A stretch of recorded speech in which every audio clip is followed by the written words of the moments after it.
তোমার চা ঠান্ডা হয়ে যাচ্ছে।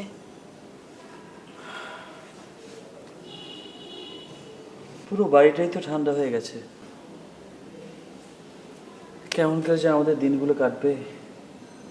তুমি তো ডিউটিতে চলে যাবে, নানান ঘটনায় সময় পার হয়ে যাবে, কিন্তু আমার কি হবে?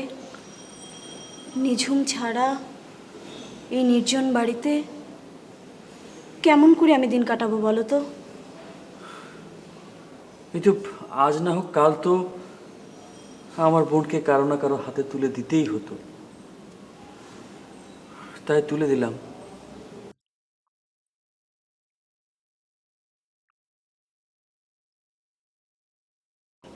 ওকে ছাড়া আমারও ভীষণ কষ্ট হচ্ছে। যাক, ও সুখে থাকলেই আমরা সুখী।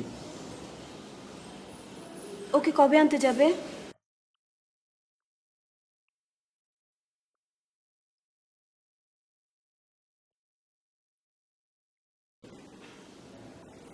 এই সময় আবার কি এলো?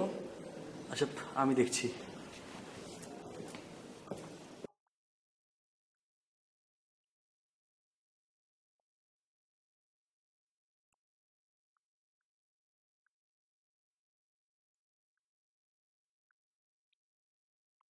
নিজুম, নিজুম কি হয়েছে তোর?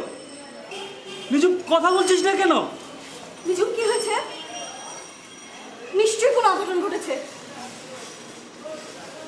আমি ওকে ছাড়বো না। আই উইল কিল হিম। কোথায় যাচ্ছ? মাথা ঠান্ডা করো।